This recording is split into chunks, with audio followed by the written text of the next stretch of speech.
Okay, it's time to bake the cookies. So I'm gonna get these ready, and though I won't be able to film me putting them all on the trays and whatnot, but I'll show you the bits and pieces.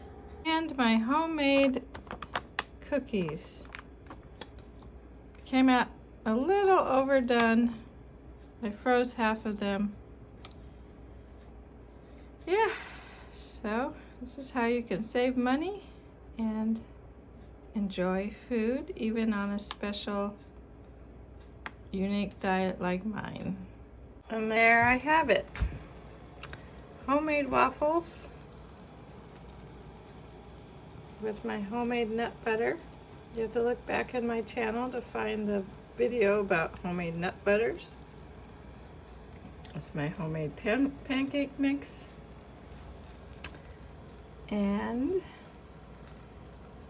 there we have a budget-friendly, homemade, special diet, delicious stack of waffles with fresh strawberries and my special syrup. I don't have sponsors, but this is the syrup I get because I try to avoid too much sugar. So that works for me. I am currently growing my own stevia also, so I'm going to try to learn how to make my own sweetener of some kind. Yep.